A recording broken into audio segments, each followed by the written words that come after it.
Hello, it's great to see you here. My name's Kavin, founder of KidCoach, dad of two kids, and I'm going to talk to you today about the little things that we parents can do that actually make a really, really, really big difference. So, thank you very much for tuning into this. And let me just say that you are in the right place if you think that children need very different skills to what you and I were probably taught as we were growing up. I mean, 21st century skills. Kids need to be more creative and communicate well and have more and better critical thinking and so on. So, if you think children need different skills, you're in the right place. Also, if you believe that we parents are actually amazingly, perhaps even uniquely placed to develop these sorts of skills in our children's lives, and that we play a huge, key, influential, shaping role. So if you believe that, you are also definitely in the right place. And hey, you're also in the right place if you enjoy a good conversation and you enjoy asking questions, potentially those questions without any right answer, to get into those deep and meaningfuls and those juicy, juicy conversations. So you're in the right place if any of those three apply to you, and hopefully they all do.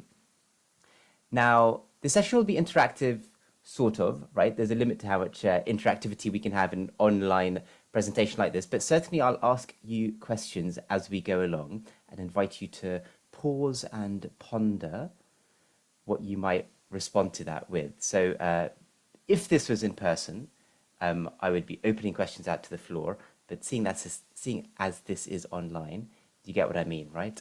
Try and make it interactive with yourself. So, real quick, so you know who is speaking to you, because that's normally nice, right? Who am I? I'm that little boy over there who looks awfully sick in front of the Taj Mahal. Um, this is a picture, as you can see, taken in 1995. Feels like an age ago. I was only 11 years old. We were in India on a holiday, visiting the Taj Mahal, as you can see. Sat next to me, smiling there, is my mum.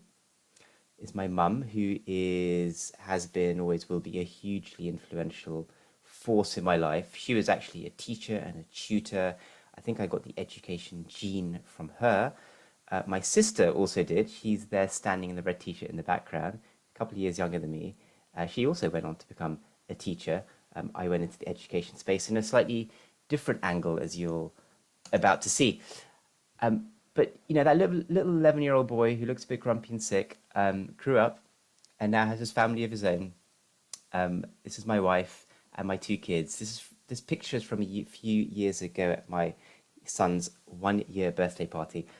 It's one of those half-decent family photos that we have. We're all kind of color-coded and stuff in blues. So I'm married with two kids. My name, by the way, I should have mentioned, is Kavin Wather, and you're welcome to follow me on Twitter. You can see my handle here. Slightly unusual name, Kavin Wather. There's a long story to that, but essentially it's an Indian name, but not altogether a very common one. Anyway, a bit like Kevin, but Kavin Wather. More recently, even still, I've become the founder of an app called the KidCoach app, which is available on the app stores. It's a parenting app for busy parents to help them get their kids talking in fast and fun ways, which also secretly builds some of these 21st century skills we're going to talk about in a few moments. I'm soon, and this is really, really hot off the press, I'm also an author somehow. I never thought I would be an author, but I've just written a book called Little Big Conversations, and actually some of the material in this talk draws from that. So that is who I am. Let me tell you a quick story, which is kind of my aha moment. So there's this fable, one of these Aesop's fables, called The Wind and the Sun.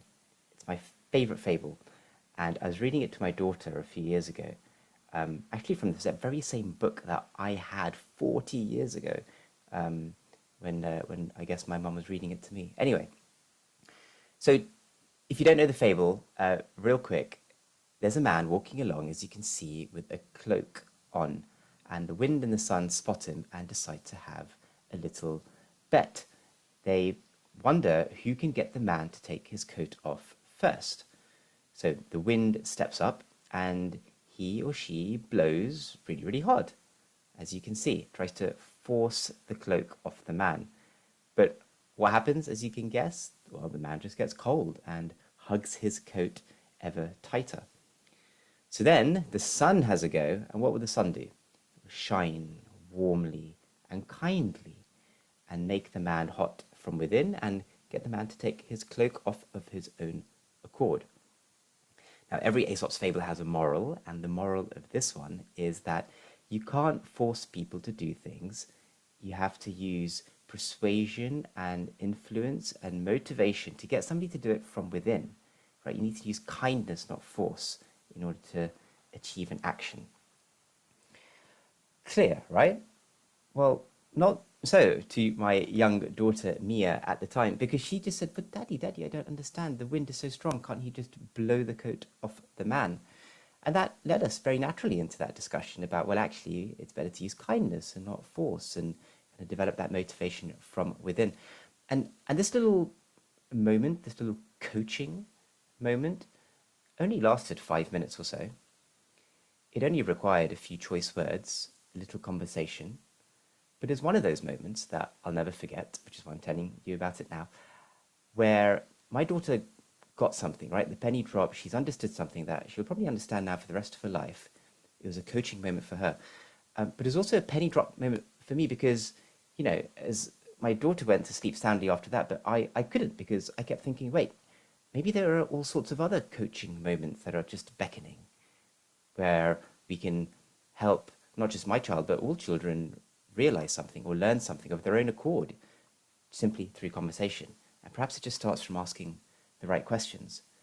And my brain started firing a little bit, because at the time I was working in a corporate, in an education publishing corporate, and I'd heard a lot about the lack of skills, right? That especially the graduates coming in for new jobs and such, they seem to lack certain skills. And there's a lot of talk around the 4 Cs as just one example, right? The 4 Cs that we need as part of 21st century learning, these sort of 21st century skills that are required, these character traits that are required, which all very conveniently begin with a C. And you might have heard of some of these, I'm sure you have, so I'll just go to the next slide, right? So it's things like collaboration, communication, critical thinking, creativity, and so on. All of these lovely C words, working well with people, speaking well in groups, problem solving, getting imaginative, and so on. And there are other C's as well, by the way. So the late, great Ken Robinson, who many of you will have heard of, he still has the highest ever views for a TED talk at 60 or 70 million now, I think. Anyway, he talked about these C's, but also other ones like C for citizenship, making somebody feel like they have agency in the world and are a part of it. Or C for compassion or empathy, right? Which is being in tune with the feelings of others and being people orientated and managing emotions and so on. So all these sorts of skills, right? We know our children need more and more and more, especially as the world is changing very, very fast and beckons for more of these sorts of skills. And so I was thinking, perhaps we could use these little parenting conversations at home to develop certain skills like this. Because here's the thing. How much time do you reckon kids actually spend at school versus at home, right? So little question for you. Just ponder this for a moment. For children that go to school, and I appreciate not every child goes to school, but for those that do, when you think about their waking hours, how much time in the year, how many of those waking hours across the year do they actually spend at school, supposedly learning? Is it less than 20%, 20 to 40%, or more than 40%? So I invite you just to think about this yourself, and maybe put your left hand up if you think it's less than 20%, your right hand up if you think it's more than 40%, and maybe both hands up if you think it's in the middle, 20 to 40%. Now, I suspect that you've either got both hands up because it's in the middle, or the right hand up, more than 40%. But actually, the left hand is, and I appreciate I mirrored here, but the left hand of less than 20% would be the correct answer. children spend less than 20% of their waking hours across the year at school. You can do the math if you don't believe me, but essentially it's because of the long holidays and all those evenings and weekends. Not to mention the relatively short school day, right? It's only 9 to 3-ish. It's actually less than 20%. Now, this is very, very surprising for many, many parents that I asked this question to. It's actually not surprising at all for teachers. Teachers know this. I distinctly remember when I said this to one teacher, they said, yeah, Kavin, I know that. And actually, it's 16%. They knew more specifically what the number was. And in fact, I've seen some calculations that drop that down to more like 10% when you strip out time going between classes in the corridor or time spent at lunch or assemblies and so on. So in terms of actual learning, lesson, classroom time, it's very small. Now, what's my point? I'm not trying to knock schools. I'm not trying to say we don't need to go to schools. Absolutely not. We all know that schools play a pivotal role. Just look what happened during the COVID lockdowns. We really, really missed them, right? All I'm saying is that we parents are super, super influential, right? While our lives are very busy and hectic, for sure, I can relate, we actually have a lot of time when our kids are not at school and therefore probably with us or another caregiver, where we have arguably these moments of time, right? These few minutes here and there to have coaching conversations or to do other developmental type activities with them. And so how could we use that time a little bit more effectively? And I would like to suggest that conversation is one of these hands-free activities, perhaps the only one, that can be done while you're doing a whole bunch of other things, right? While we're driving our kids around in the car, maybe to go to school or maybe to take them to those extracurricular activities on the evenings and weekends, or even just to go to the shops, right? While we're walking around, again, perhaps on the school run or walking down to the shops or just walking around the park to get some fresh air. While we're cooking or doing something in the kitchen, be it chopping vegetables or whisking flour to make a cake, or cutting the meat or the fish, or whatever it might be, right? In the kitchen, again, we have our hands free, our voices are available to have these conversations. Also lying down in bed, right? Tucking our kids in to say goodnight. You know, that's probably not a time that you want to whip the iPad out or start a board game or a deck of playing cards or send them to a club or a camp, or all of which are amazingly developmental opportunities. But the humble conversation, I would say, is a single thread that runs between all of these different settings where, as busy as we are, and perhaps we could find a few minutes here and there to have an unusual conversation with our children that is developmental. And these are the sorts of questions that might help us do that. For example, if you invented a new color, what would you call it? If you invented a new color, what would you call it? I like this question because it's good for creativity, isn't it? I mean, just think about that yourself. What is a new color? I mean, assuming that you could find a new color, can you even visualize that in your head? What name would you give to that? What might it look good in? And so on, right? You can feel your brain firing as you have to be more imaginative and creative there. Or a totally different one. What do you find easy that was once hard? What do you find easy that was once hard? This one is great for confidence because we're always learning things. We're always getting better at things. We're always able to do things now that we couldn't do, say, a year ago. When I asked an 8-year-old boy this on our podcast, because I write these questions and I test them out on a whole bunch of kids on a podcast, he talked about running, right? He couldn't run very fast, but now he can. Now he finds that quite easy. And so that naturally led me to ask, well, how did you get better at it? And he I just kept practicing. I kept practicing. So, well, why did you want to practice? He goes, well, because I wanted to win the race. He had a clear motivation, a clear goal. And he then realized that actually if he was then struggling at his times tables, or if you're struggling to make new friends, or whatever it might be, anything that he finds hard now, well, actually, it will become easy. He knows how to do that. He just needs to be motivated and to practice. And he had that example of running that he conquered in his mind as a result of this sort of conversation. Something completely different. Would chocolate rain be a good or a bad thing? Would chocolate rain be a good or a bad thing? So a silly, fun question. Obviously, there's no such thing as chocolate rain, but that's okay because it's fun to think about. Would it be good or bad? I love these questions because they're good for critical thinking. You could take any concept and look at its pros, look at its cons. What are the advantages? What are the disadvantages? Would it be good? Would it be bad? And why? And I'll show you an example of that in a minute. But the thing that all these questions have in common is what? What do they have in common? I would say that all these questions have no right answer. There's no right answer. It's not like at school where 2 plus 2 equals 4. There's only one right answer, then we get marks on it. Actually, all of these questions are completely open-ended, but it doesn't actually matter what you say in terms of, you don't have to get the answer right. There is no right answer. It's about what you think and why you think that, and having a view and expressing a view, perhaps even debating a view if somebody thinks something else, which is fine. That's why I love these sorts of questions. So, would chocolate rain be a good or a bad thing? Let's hope the technology works here. And let's see what 11-year-old Logan said when his mum asked him that.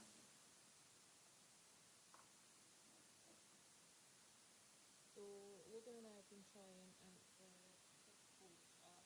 We're going to try the critical thinking chocolate rain today. So the big question is, would chocolate flavored rain be a good or a bad thing? What do you think?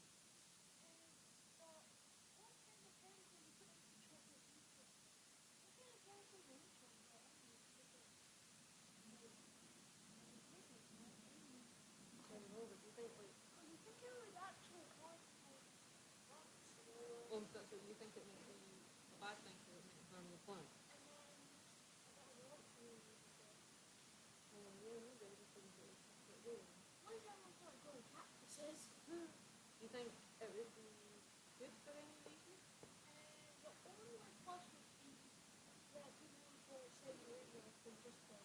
That's right, because it would be really tasty, wouldn't it? Yeah, no, that's right. And do you think? I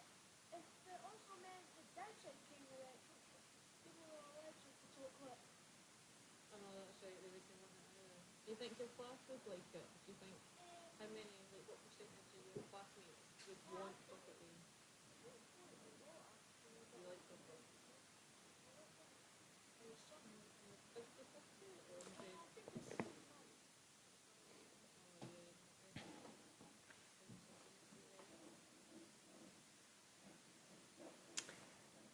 Oh yeah, All right, so 11-year-old Logan there talking about chocolate rain. And notice how he started with the negatives, right? That there might be chemicals that hurt the plants. And then his mum asked him, well, what might the positives be? That was actually a prompt that we have in our app to help him be a bit more balanced in his thinking before arriving at his conclusion.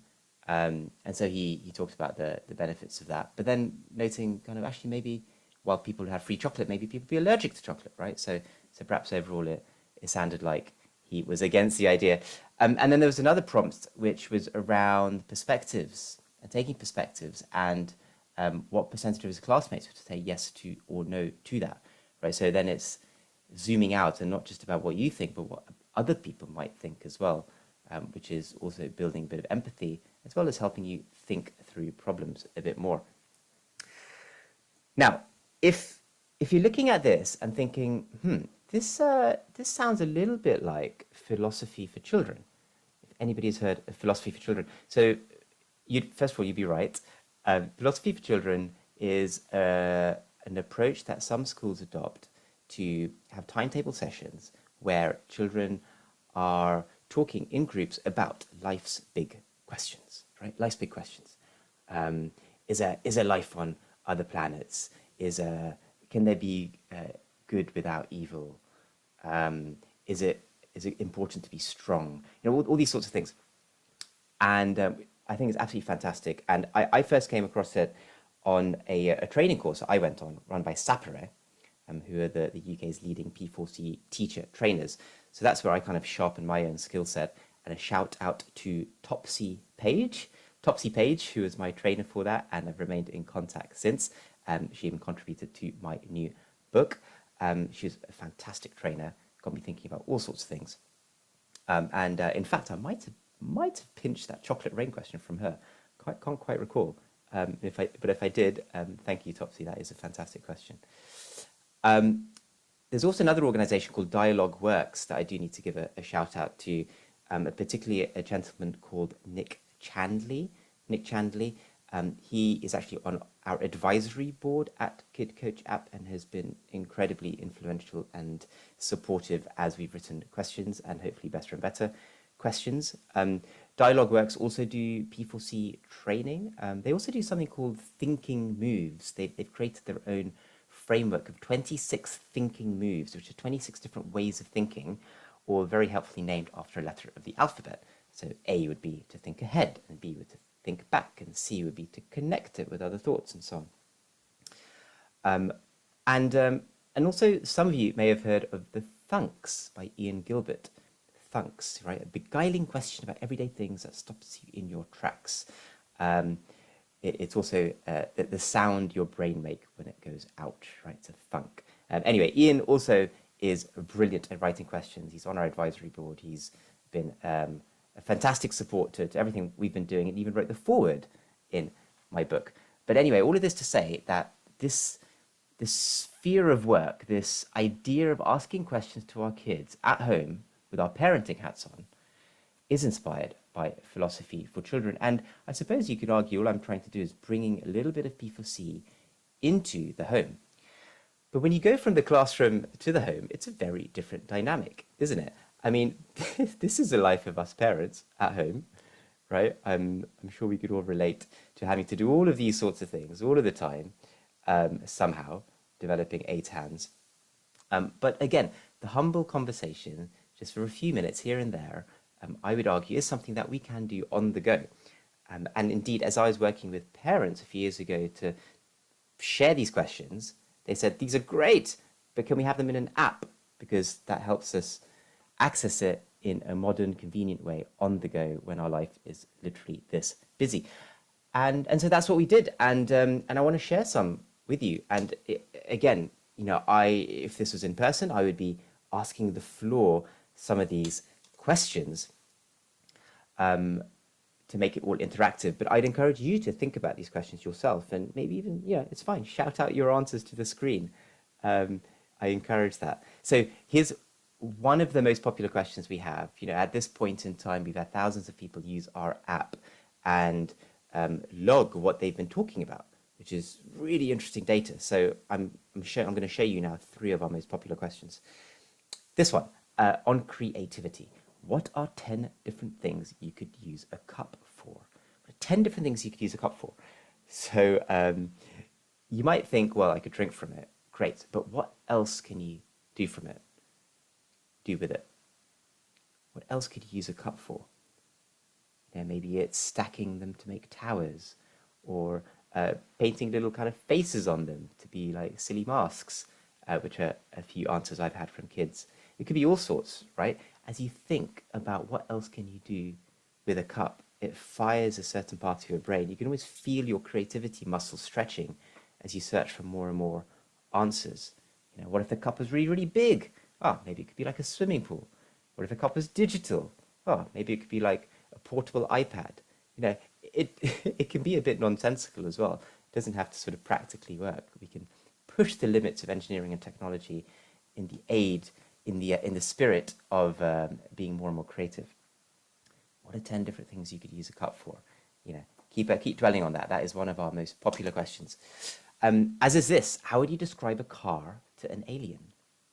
How do you describe a car to an alien? This is great for communication.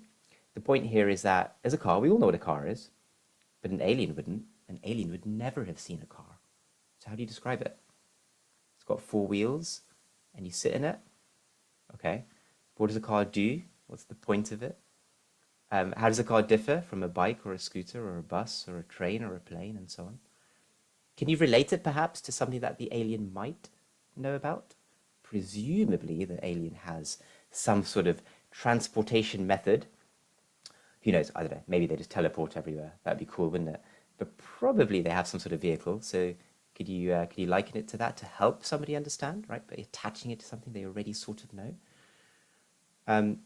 For the creative writers in us, when we're asked to write things, we're often asked to use all of our senses, right? So we can do the same when we're speaking about it as well. So not only what does it look like, but how does it sound?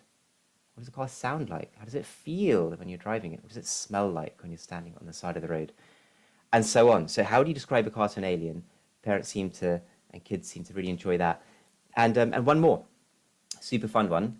I invite you to think about this because it's good for critical thinking. What would happen if everyone had a magic wand? What would happen if everyone had a magic wand? Now, on the face of it, this could be super, super fun, but clearly there's going to be some pros and going to be some cons to this, right?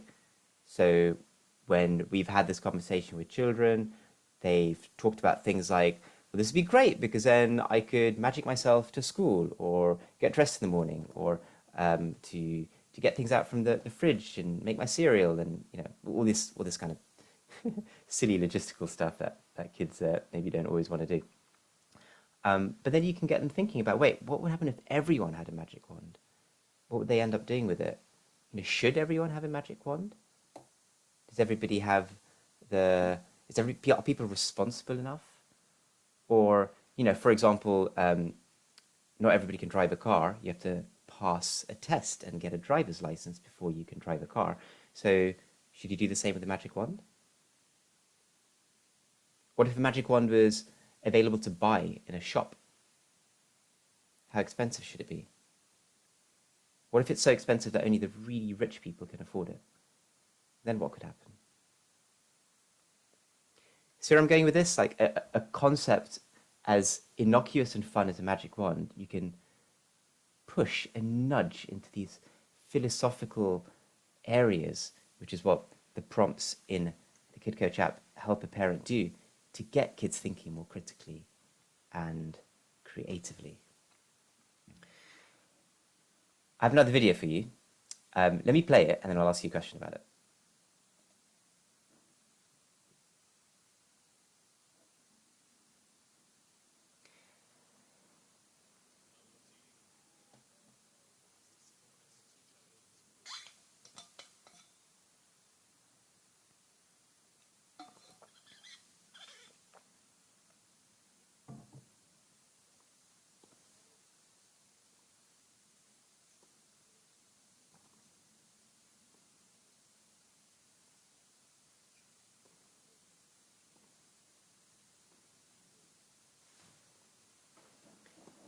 Now this goes on for a while.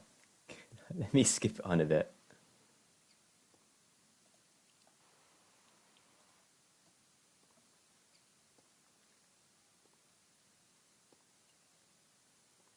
They've got to about 60 hits in the rally right now.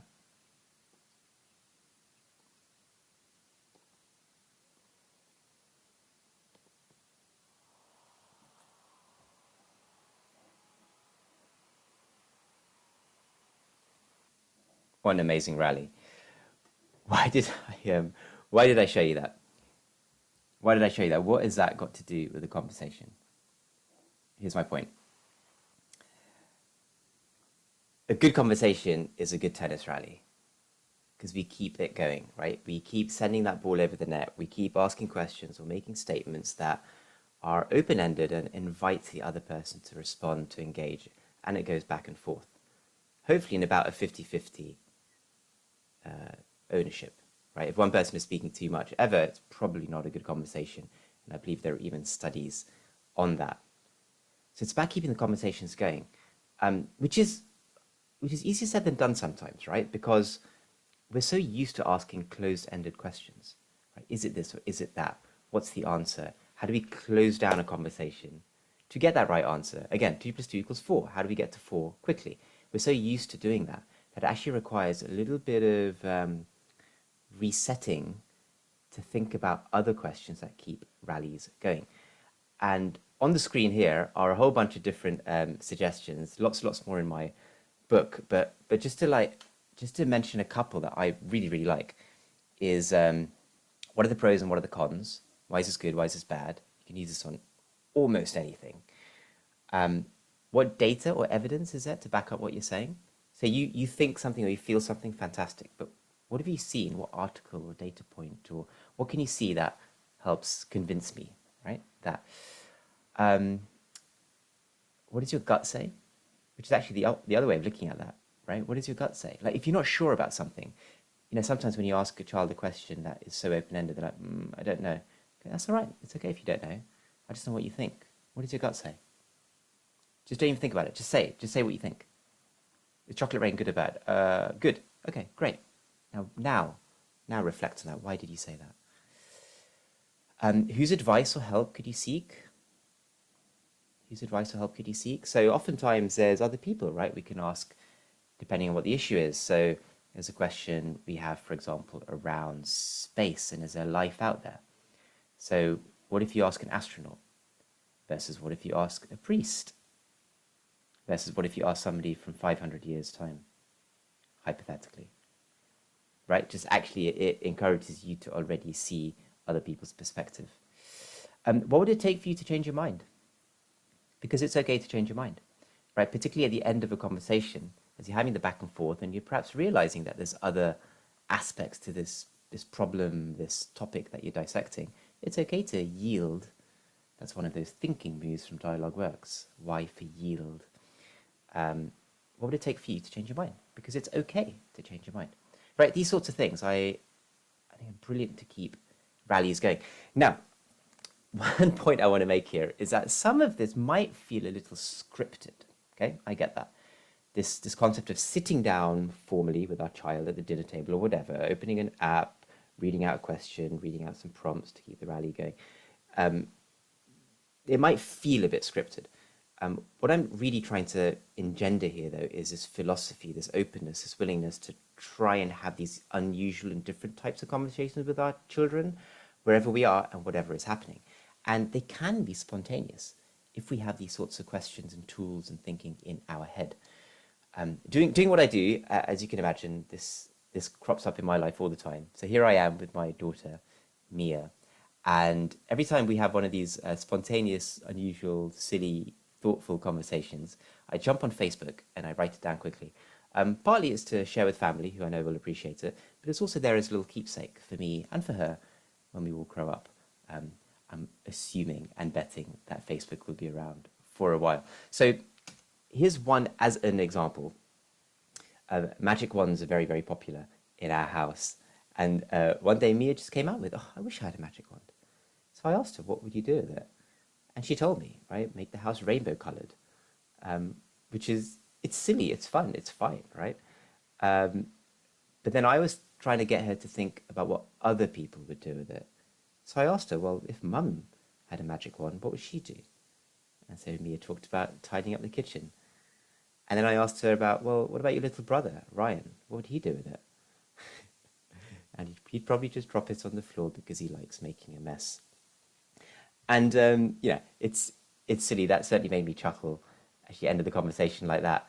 And kids will often do that, right? They'll say something totally left field, and that's fine, right? That's fine. Like even if we don't get a true coaching moment that's kind of school-worthy, it's actually we're creating a little memory and a moment with our kids that helps us connect with them simply through conversation. And it's little things like this that we'll remember and they'll remember as they grow up. So, to wrap up, thank you for listening to my little talk here. 3 key takeaways. The first is that the conversations are, or can be, just fast and fun, and a way to build the skills that our kids really need. Creativity, communication, critical thinking. If we're asking the right questions, these kind of open-ended, quirky, zany, left-field questions, they're just fast and fun. Like kids don't even think about it as learning. They just think they're having a fun conversation. It's amazing. Secondly, we parents are really well placed, right? At home, given our kids spend most of their time with us. Remember, only 20% at school, 80% with us. So we're really, really, really well placed to have these conversations. And by the way, not just because they spend time with us, but because we know them really, really well. We know what they're into. We know their quirks. We have a good relationship with them, most of the time at least. So we're really well placed to have these developmental conversations. And if you're wondering how to get yourself going, just ask yourself, what is a question with no right answer? What is a question with no right answer?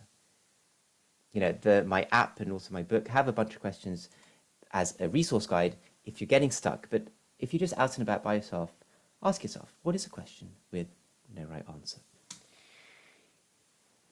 I hope that was interesting. If you do want a little bit more guidance, as I said, this book, Little Big Conversations, is hot off the press. It's literally just launching in September 2022. I'm incredibly excited about it. I really never thought I would be an author. The brain boggles a little bit still, to be honest. If you'd like to find out more about what's in the book, then you can just go to this website, kidcoach.app/book. That's www.kidcoach.app/book. Or just scan this QR code, and this QR code will take you directly to the Amazon page where you can purchase the ebook for a massive 99 pence. It's only 99 pence in our launch month in September 2022. The point here is to get the word out, to raise awareness, to inspire parents. It's not to make a profit. It really isn't. I just want to be able to share what is hopefully a nice little book. It's about half the size of a regular parenting book, by the way. It's 10 chapters. Each of them will take you about 10 minutes to read. The pre-readers I've had having a look at the manuscript, they've given some really lovely reviews, actually. But the one common thing is that it's really accessible, and it's really easy to read and well written. I didn't know I could write well, but apparently it's well written.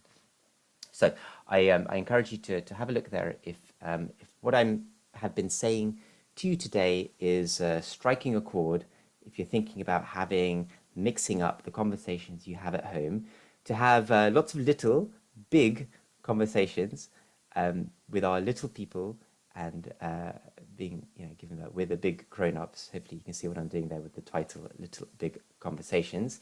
Get your kids talking and thinking in fast and fun ways. And thank you very much for listening to this talk. If you'd like to get in touch with me, you can drop me a message on, if you go to our website, you'll see our email. It's actually not on here, but I'll just say it out loud now.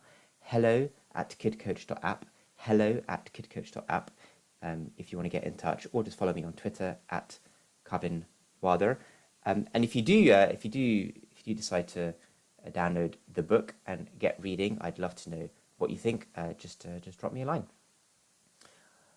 All the best, and I hope you have a great conversation with your kids